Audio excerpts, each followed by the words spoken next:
Buenas tardes a todos. Voy a presentar la última ponencia de la cuarta jornada de la Sociedad Argentina de Trastorno de la Personalidad y Psicopatía.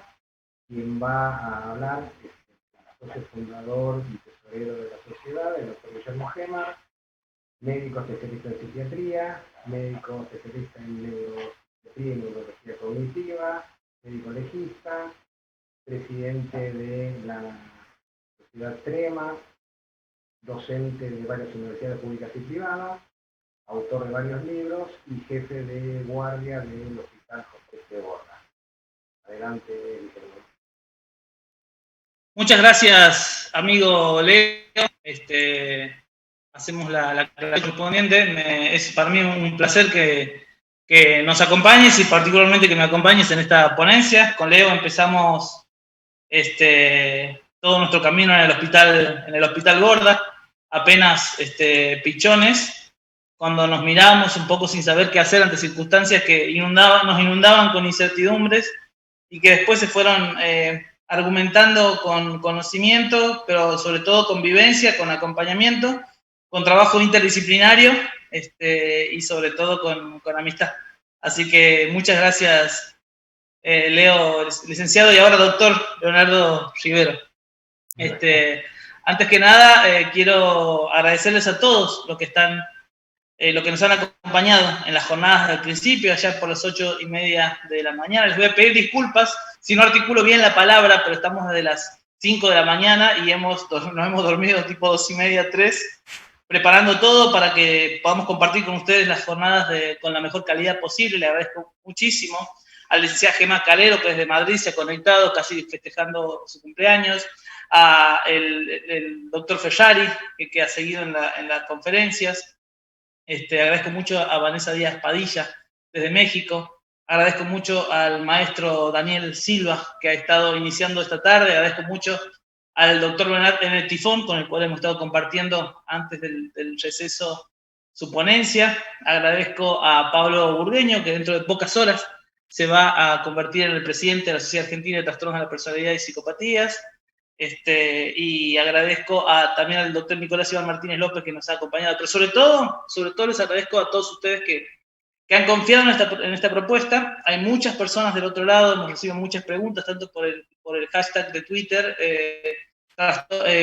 Jornada SARPE, y también por el WhatsApp que hemos habilitado para tal fin en la plataforma.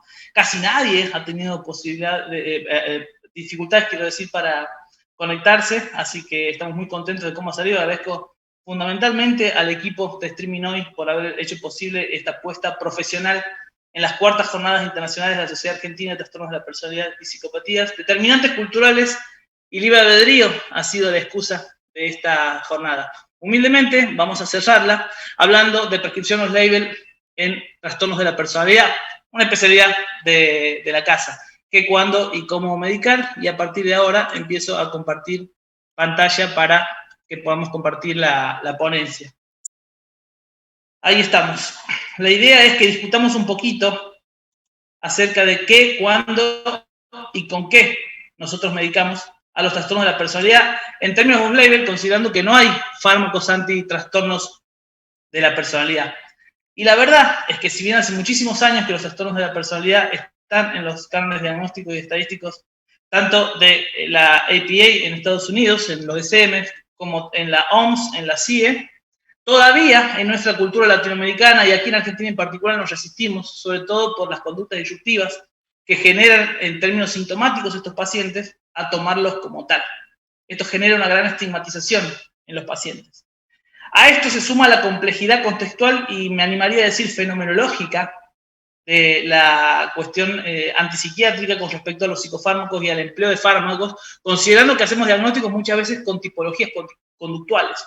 Y al hacer diagnósticos con tipología conductual, lo cual es un error, como bien hemos estado compartiendo con Nicolás hoy a la siesta, el psicofármaco aparece más como un castigo ante esa conducta disruptiva que como una medida terapéutica. Y eso es lo que quiero poner atención en tensión en estas circunstancias, porque los protocolos que tenemos son bastante insuficientes, o por lo menos todavía no hay evidencia científica suficiente como para poder medicar estos pacientes que, como digo, no tienen una familia de psicofármacos específica, no tienen el acápite de fármacos antitrastorno de la personalidad. Entonces la idea es ver qué medicamos, cuándo, hasta cuándo también y por qué en este ratito que nos queda de las jornadas. Se quedan, no se van, que después tenemos la presentación de la nueva comisión antes que nada, y al ser una presentación de psicofarmacología, declaro mi conflicto de intereses, obviamente con la Sociedad Argentina de Trastornos de la Personalidad y Psicopatía, sociedad que me ha dado un espacio que ahora va a ser distinto, con AILANCIP, con la Asociación Ibero Latinoamericana de Neurociencia y Psiquiatría, con SANEPSI, la Sociedad Argentina de Neuropsicofarmacología, con la Asociación Mexicana de Psiquiatría, con la Fundación Internacional para el Desarrollo de las Neurociencias, con la Asociación Mexicana de Psicología Jurídica y de Derecho Penal, con la Asociación de Psiquiatría del Interior del Uruguay, y con todas las personas que nos han acompañado, tantas asociaciones que han estado a disposición, y muchos que fueron parte de las ponencias de esta tarde, y especialmente el conflicto de intereses es con la industria farmacéutica, en este caso con nuestros auspiciantes. Laboratorios Gador, que está desde el principio de nuestras jornadas, allá por el año 2016, y Laboratorios Elea, que se ha sumado, que siempre ha colaborado con nosotros, pero se ha sumado formalmente en esta oportunidad, con lo cual, al hablar de psicofármacos, tengo la obligación de presentar mi conflicto de intereses al respecto.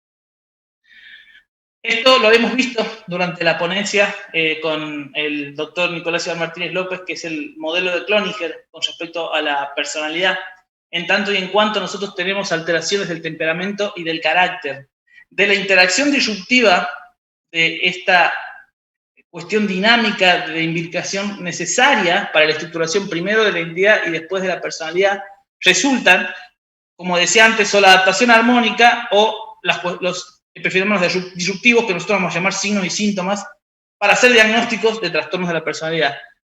Desde el temperamento, bajo el paradigma del aprendizaje procedural con condicionamientos asociativos que implican sistemas procedurales como la evitación del daño en términos instintivos, muchas veces la búsqueda de la novedad, esta cuestión desproporcionada que tanto vemos en los trastornos de la personalidad, sobre todo los del clúster B, la dependencia a la gratificación y la persistencia con respecto a un refuerzo parcial necesario a veces para la incorporación de elementos cognitivos de la cultura donde está inmerso el sujeto, por eso es que hablamos de fenomenología también, porque de ese porcentaje de adquisición neurocognitiva a partir de estímulos externos se van a formar los valores éticos y morales para la adaptación armónica al medio y no para generar conductas disruptivas que no necesariamente tienen que ser de tipo delictivo. Nosotros vemos multiplicidad de conductas disruptivas en términos de afectividad negativa, no solo en cuestiones disociales, en cuestiones anancásticas, bueno, etcétera, etcétera. El CIE-11 lo va a explicar muy bien a esto. Esto no es una clase, esto es una disertación en una jornada,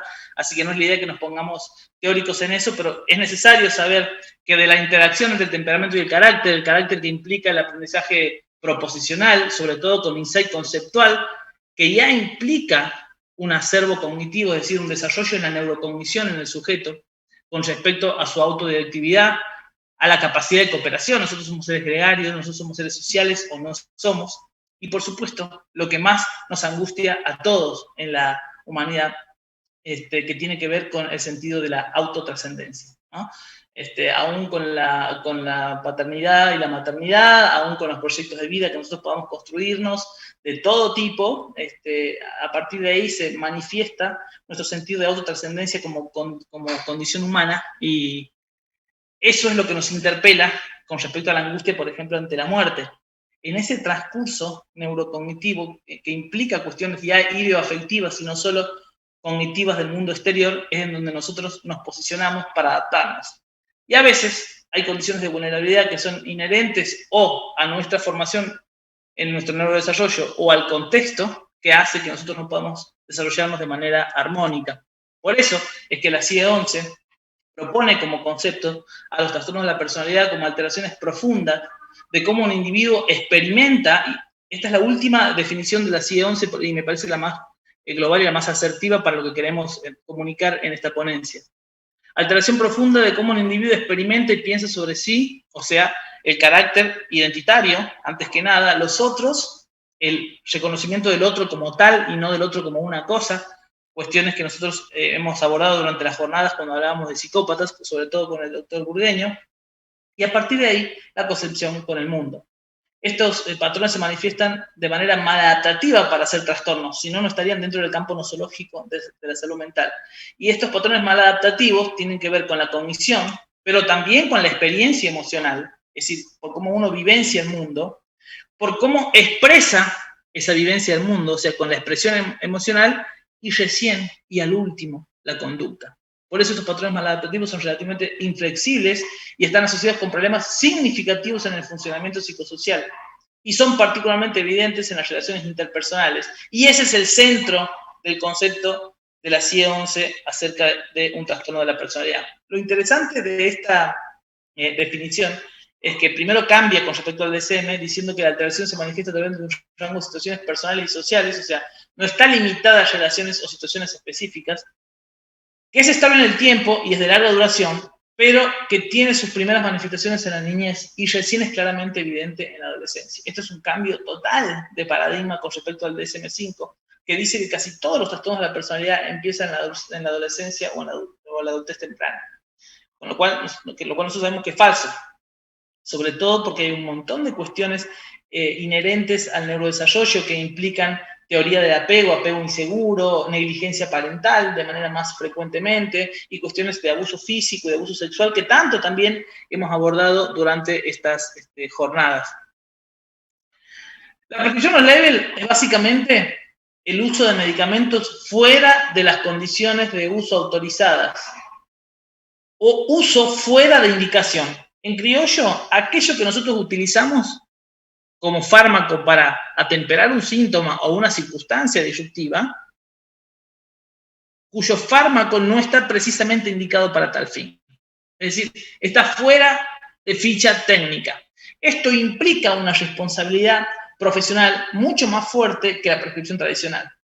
Hay que tener siempre en cuenta que en la mayoría de los casos el uso de estos medicamentos está bien establecido porque son medicamentos de uso habitual. Y vaya si lo sabemos nosotros esto en salud mental, porque nosotros no utilizamos solamente antidepresivos para la depresión, porque no solamente utilizamos antidepresivos para los trastornos de ansiedad, porque no solamente usamos antipsicóticos para espectro, esquizofrenia y otros trastornos psicóticos.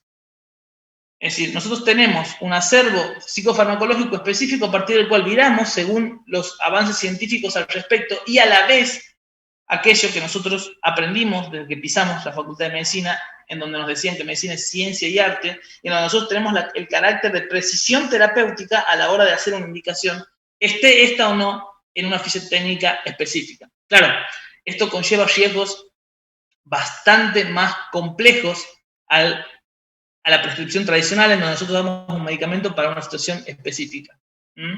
En general, la legislación limita el uso para aquellas situaciones excepcionales en las que no existe ninguna otra alternativa terapéutica, sobre todo la comercializada, y siempre en beneficio del paciente. Miren, las veces que yo he utilizado prescripción off-label para los trastornos de personalidad, tanto en las personas privadas de la libertad, en el Servicio Penitenciario Federal, como en el Hospital Borda, siempre lo he hecho desde la ciencia que estudio, que me interpela constantemente y que por supuesto muchas veces me limita y que hace que yo sienta que cada vez sé menos cuando más leo, pero siempre, siempre buscando el beneficio del paciente en términos de certeza terapéutica.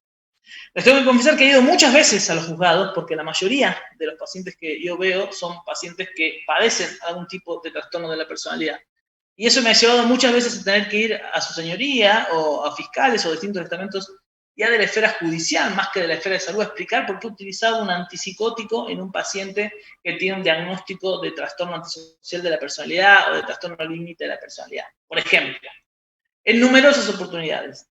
Y en mi humilde experiencia, bien explicado, y aún en el error, si el procedimiento fue lógico y dentro de los cánones del método científico, y sobre todo el razonamiento impulsaba al menos una idea de certeza terapéutica en beneficio del paciente, no he tenido ningún problema. ¿Esto qué quiere decir? ¿Que uno lo puede hacer constantemente? No. Tiene que tener bien argumentado y bien fundamentado científicamente por qué está utilizando un fármaco que no está indicado para tal fin. Obviamente que la ficha técnica, para el que no lo sabe, es un documento oficial y sobre todo legal, que contiene información científica de un medicamento. O sea, no se pone cualquier cosa en la ficha técnica. Se pone aquello que se va descubriendo a partir de estudios multidimensionales en distintos lugares del mundo, con epifenómenos que van apareciendo que no necesariamente son terapéuticos en el sujeto que recibe la prescripción médica de un remedio determinado. Tiene implicancias legales tanto para la compañía farmacéutica, es decir, esto es una responsabilidad compartida, como para el médico, y por ello a menudo es utilizada por los jueces para valorar la actuación de un profesional, de los médicos que prescribimos esos fármacos, en las demandas interpuestas contra ellos mismos o contra las instituciones sanitarias. En realidad, en la práctica, los que tenemos que ir a dar respuestas acerca de cómo utilizamos el psicofármaco somos nosotros, los médicos, los que lo indicamos.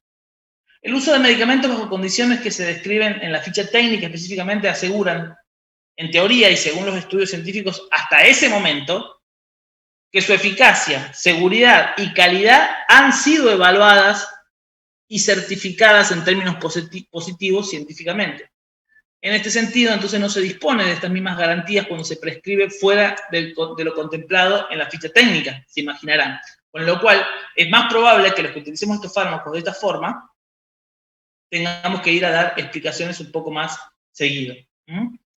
No se dispone de estas mismas garantías cuando se prescribe fuera de lo contemplado, como les decía antes, y cuidado que algo muy particular ocurre con la aparición de nuevos fármacos. Hemos visto durante toda la ponencia, durante todas las jornadas, la publicidad de la industria que nos ha apoyado en este evento, en donde hay medicamentos nuevos que han sido muy altamente probados científicamente, por tanto, la cariprazina aquí en Argentina, de reciente aparición para el acervo del espectro esquizofrénico y otros trastornos psicóticos y los trastornos bipolares, pero en realidad hay muchos fármacos que nosotros utilizamos de manera, les diría, con respecto a los trastornos de la personalidad, de manera corriente, que están fuera de prescripción. Entonces, yendo directamente al grano con respecto a lo que queremos comunicar. No sé si estoy bien, si me veo bien, porque me veo un poquito parado. Voy a seguir y vamos a ver cómo se compone esto. Me parece que es por el GIF, no por otra cosa. En general, la precisión de los labels implica cuestiones inherentes a la sintomatología que presentan los pacientes con trastornos de la personalidad, que implican rigidez del pensamiento, distorsiones cognitivas, y empezamos a hablar de psicopatología, con lo cual la respuesta del qué empieza a estar contestada. ¿Qué estamos medicando? Signos y síntomas. ¿De dónde sacamos los signos y los síntomas? Los sacamos de la psicopatología. Y si los sacamos de la psicopatología, tenemos que buscar la psicopatología. Y para eso tenemos que saber psicopatología. Es decir, para medicar no hace falta solamente saber de medicamentos, sino que hay que saber de psicopatología. Y les voy a contar un secreto.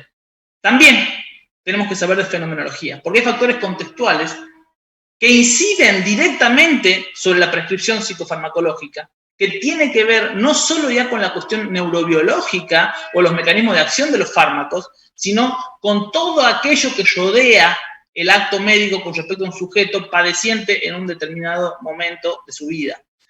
Por eso, rigidez del pensamiento, tengo que saber qué significa y qué es la rigidez del pensamiento para ser asertivo en términos terapéuticos. Tengo que saber qué es una distorsión cognitiva, no tengo que tener una idea vaga acerca de lo que es una distorsión cognitiva. Me voy a matar porque nada en mi vida tiene sentido. Esa frase, esa simbolización con el lenguaje, ¿tiene que ver con algo que proviene de su voluntad, así con una alteración volitiva? ¿O tiene que ver con una escasa generación de recursos para simbolizar un malestar en términos de ansiedad o angustia? Hay que saber psicopatología para medicar, y más todavía para hacer este tipo de prescripciones. La alteración del sistema de creencias es muy habitual en los trastornos de la personalidad. Sobre todo, vamos a poner como ejemplo el trastorno antisocial de la personalidad, donde toda la culpa la tiene el mundo y él no la tiene. La alteración del sistema de creencias es un blanco terapéutico muy fuerte. La impulsividad es lo que más frecuentemente se medica en los trastornos de la personalidad, dado el riesgo que trasunta la impulsividad como síntoma. Incluso muchas veces los psiquiatras y los psicólogos tenemos mucho miedo a la impulsividad, porque la impulsividad trasunta una cuestión de impredecibilidad con respecto a la conducta del sujeto. Si nosotros no sabemos qué va a hacer el sujeto cuando se vaya de la consulta, Y a veces nosotros medicamos con miedo y no medicamos con psicopatología y no medicamos sabiendo fenomenología y no sabemos explorar específicamente qué es lo que nos está diciendo el paciente con lo que nos está diciendo, no solo con la simbolización del lenguaje, que la mayoría de las veces es precaria en los trastornos de personalidad, sino también con la precariedad y la puerilidad de su conducta. La distimia y la labilidad afectiva también son blancos terapéuticos en los trastornos de la personalidad.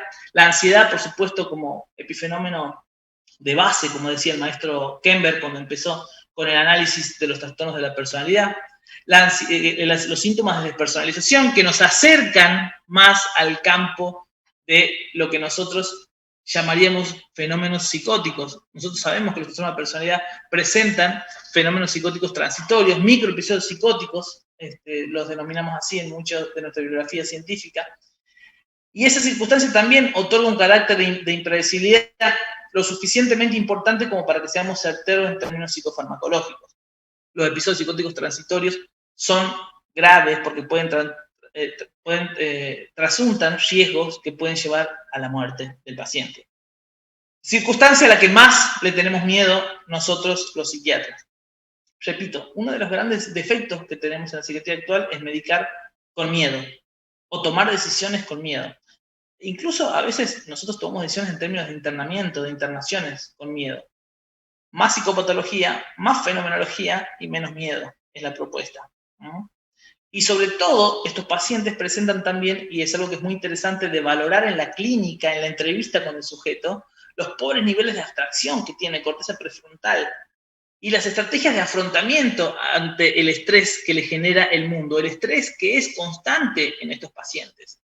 Alguno me podrá decir, ¿cómo no medicar con ansiolíticos, por ejemplo, ese nivel de estrés o ese nivel de ansiedad? Bueno, nosotros sabemos que los ansiolíticos provocan tolerancia, dependencia, abstinencia y adicción, y la mayoría de nuestros trastornos de la personalidad, con indicaciones con ansiolíticos, terminan generando algunos de estos fenómenos en términos adversos.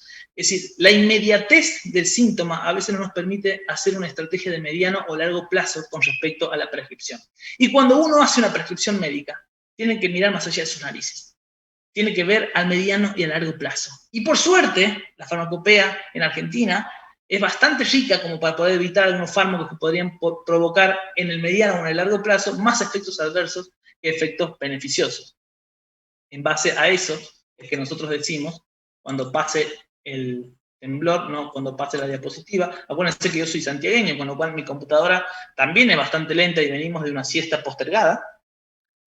El consumo problemático de sustancias es un tema que implica toda una jornada, probablemente, para hablar con respecto a la comorbilidad en términos de patología dual. Parasita definitivamente la clínica cotidiana de los sujetos.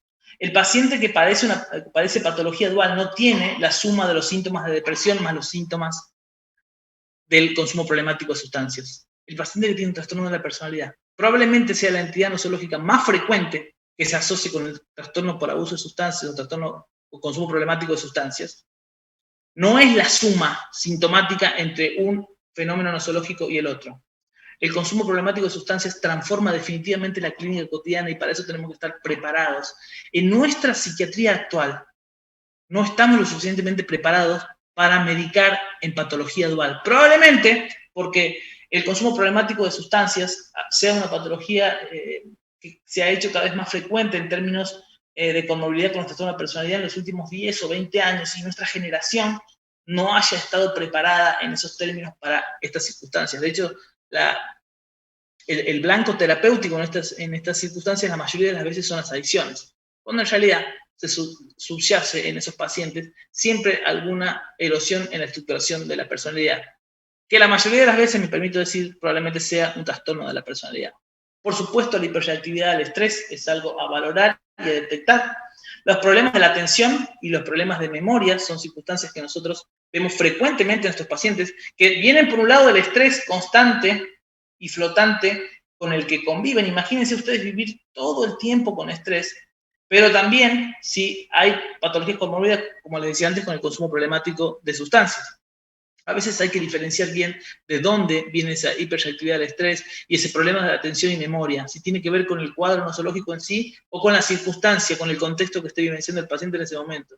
Una marea de estrés que no puede gestionar en términos hidroafectivos y, por supuesto, mucho menos cognitivos.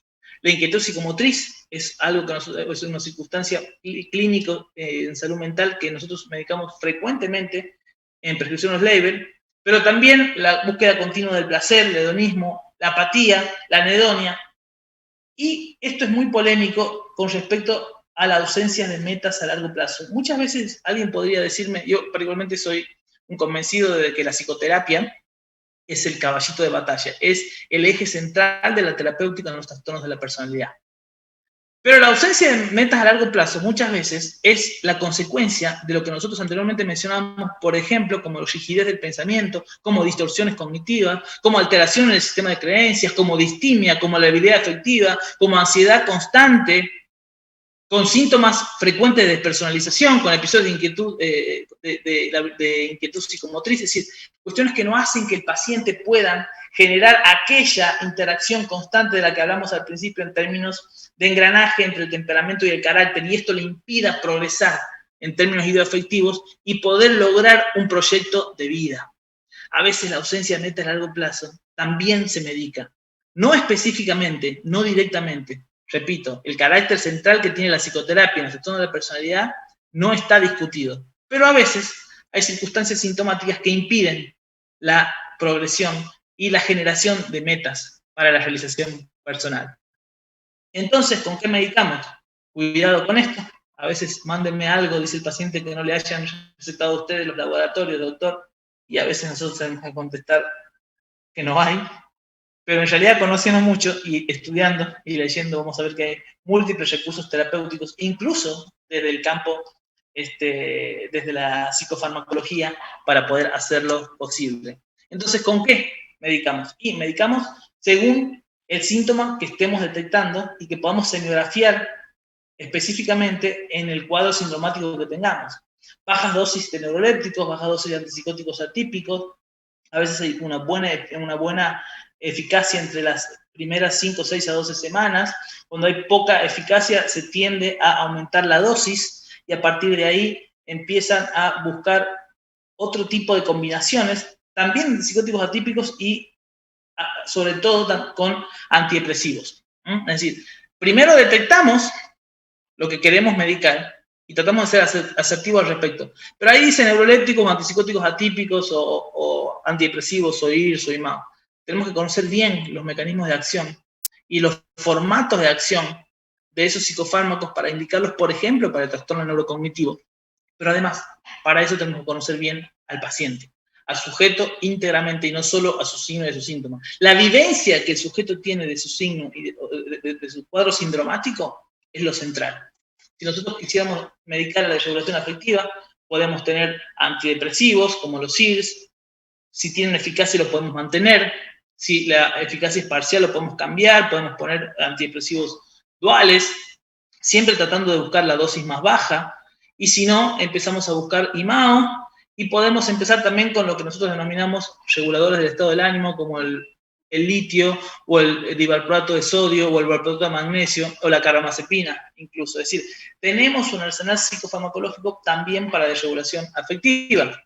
Y para la impulsividad, que es el cuco, si me permiten la vulgaridad al respecto, en general nosotros en los trastornos de personalidad utilizamos los IRS a altas dosis. La gran mayoría de las veces tenemos que combinarlos, como dice el cuadro, con bajas dosis de neurolépticos, específicamente antipsicóticos atípicos, y si hay poca eficacia que implica que el riesgo persiste, agregar litio o IMAOs.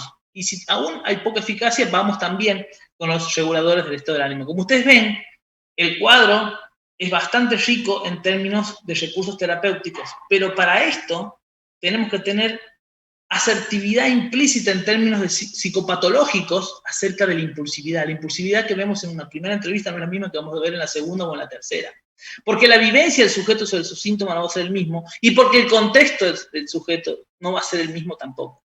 Es decir, todos estos pasos que son formales implican una valoración contextual que implica la psicopatología y a la fenomenología sobre todo.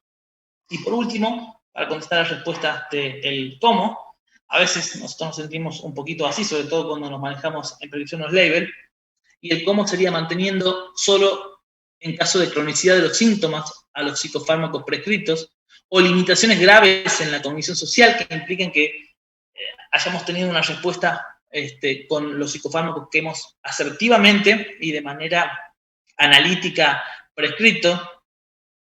Solo si es absolutamente necesario indicar los medicamentos, sobre todo los antipsicóticos atípicos y sobre todo las benzodiazepinas si es que las utilizamos, y dejar de utilizarlas o retirarlas cuando dejen de ser absolutamente necesarias. Práctica que nosotros no hacemos habitualmente, prácticamente en ninguna entidad zoológica, y menos en los trastornos de personalidad, y que lleva a que estos pacientes vengan a rompernos todo en la guardia del Borda, o en la guardia del hospital alvear, o en la guardia de los hospitales generales, y presumo que esto será una constante en nuestras regiones, en nuestras Américas. Era siempre muy tragicómico pensar en pacientes que venían a robar en la farmacia de los hospitales y nosotros no teníamos ni la más mínima de seguridad. Leo lo sabe, y más de una vez nos han venido a atacar como profesionales de salud mental. Muchas veces incluso hemos tenido que ir a declarar por estas circunstancias. Hay que tener en cuenta que estas circunstancias, nos guste o no nos guste, las generamos nosotros. Probablemente porque mediquemos mal. Probablemente porque solamente tengamos algunos factores en términos sintomáticos y a veces hasta eso parcialmente por el escaso conocimiento de la psicopatología y de la fenomenología que tenemos al respecto a la hora de hacer una indicación precisa y asertiva. Claro que también vamos a medicar las crisis, sobre todo en urgencias y emergencias, por el riesgo que trasunta la crisis en sí. Pero cuidado, la tipología de la crisis va a direccionar mi prescripción psicofarmacológica. Y repito siempre, conteniendo al paciente con otras aristas que no solo sea la psicofarmacología. La psicofarmacología es una herramienta más y la mayoría de las veces probablemente sea la menos importante. Acompañando también el entrenamiento neurocognitivo en los pacientes, a veces esto nos hace ganar mucho tiempo y evita que el paciente abandone el tratamiento. El abandono del tratamiento es algo muy, muy frecuente en los trastornos de la personalidad. Y la psicoeducación y la psicoprofilaxis. Probablemente los psicofármacos nos ayuden a poder generar esa apertura en términos de flexibilidad cognitiva para incorporar elementos de autoprotección y aquello que nosotros denominamos la vivencia de los riesgos del yo. Mientras el paciente se va generando la vivencia de riesgo, mientras el paciente va encaminando su proyecto de vida, probablemente sea necesario utilizar psicofármacos al respecto, porque esto nos haría ganar mucho tiempo y sobre todo al paciente le haría dejar de perder tiempo y calidad de vida. Y nunca olvidemos que la psicoterapia es el caballito de batalla, es lo central en términos de terapéutica en trastornos de la personalidad. Y sobre todo, cuando la acompañamos de psicofármacos, siempre tiene que haber una comunicación constante y dinámica con el psicólogo o con el terapeuta, informándole por qué estamos dando el fármaco que estamos dando, por qué ese fármaco no es para lo que dice la prescripción o para lo que dice el prospecto, y qué buscamos con eso. Y a veces no, siempre escuchar al psicólogo es necesario porque nos va a dar una visión que nosotros no tenemos o por falta de tiempo o por falta de conocimiento acerca de los procesos terapéuticos. En general, hay dos posturas al respecto. A veces la imposibilidad de penetrar, como decía el maestro, en el esquema divino del universo no puede, sin embargo, disuadirnos de plantear esquemas humanos y nosotros sabemos que estos son provisorios y dinámicos. Esto quiere decir que no siempre vamos a necesitar lo mismo. Pero cuidado que a veces hacemos exactamente lo contrario. A veces cuando no encontramos nada malo en el paciente, lo vamos a tratar por un trastorno por déficit de síntomas. Y muchas veces, lamentablemente, los psiquiatras caemos en eso. Los invito humildemente a utilizar las herramientas que tenemos a la mano científicamente desde la psicopatología para hacer prescripciones asertivas y precisas en términos terapéuticos, aún bajo la circunstancia off-label. Les agradezco muchísimo por estar en esta presentación y bueno, si hay alguna pregunta la abordamos y si no, aguardamos para el cierre de las jornadas.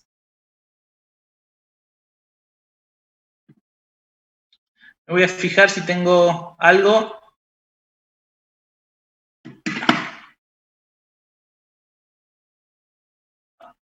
¿Hay preguntas? Creo que no hay ninguna pregunta, así que podemos ir cerrando, Leo. Bueno, ¿hay alguna pregunta para hacer? Ok, Bueno. no hay preguntas al respecto, así que esperamos 10 minutitos y hacemos el cierre con la nueva comisión directiva de la Sociedad Argentina de Trastornos de la Personalidad y Psicopatía. Bueno, felicitaciones, muy buena charla y felicitaciones y saludos para todos los que participamos acá en la jornada. Un saludo.